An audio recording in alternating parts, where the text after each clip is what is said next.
Mr. Jones of North Carolina. For what purpose is the gentleman from Texas rise? Unanimous consent that I take my 5 minutes at this time. Without objection, the gentleman is recognized for 5 minutes. I thank you, Mr. Speaker. Today, the motion to instruct on the comprehensive Iranian sanction bill was passed overwhelmingly. 400 to 11. 11 individuals said that this was not a good idea. I was one of those 11, and I'd like to explain why I think the sanction bill against the Iranians is very, very dangerous and not well thought out.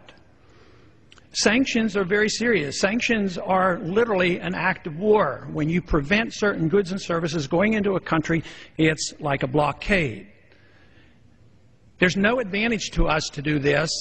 The sanction bill literally says that any country that trades or sends oil into Iran, we will no longer trade with them. So if Russia sends in oil or gasoline or refined products, or China does, we are theoretically under this bill not to trade with them.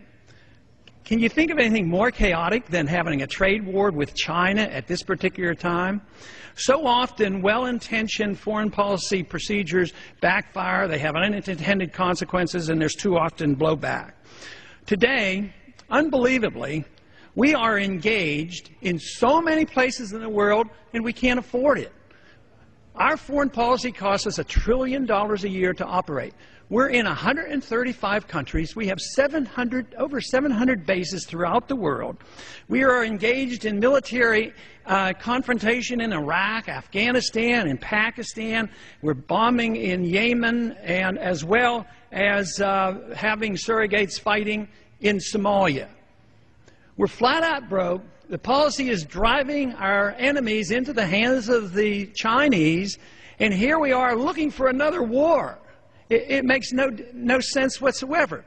The conversation today was nothing more than war propaganda on why we have to get ready to bomb the Iranians. There is no proof, according to our CIA, that they're actually working on a nuclear weapon. Now, I'm sure they would like to. Why not?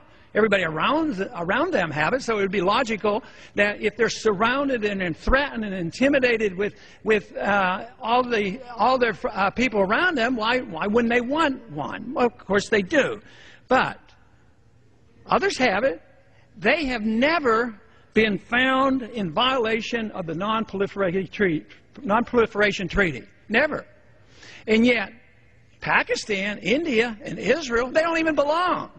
And they're our friends, and we give them money. Pakistan, they get support from us. They have nuclear weapons, and they have been known to send nuclear technology to North Korea.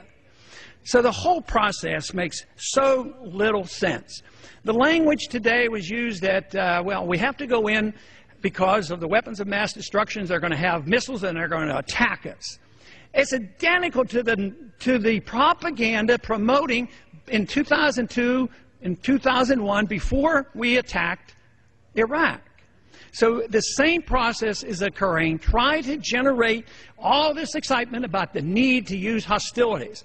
Now, a lot of individuals vote for sanctions that are basically anti-war, and they don't like the military option, and they think this is an alternative.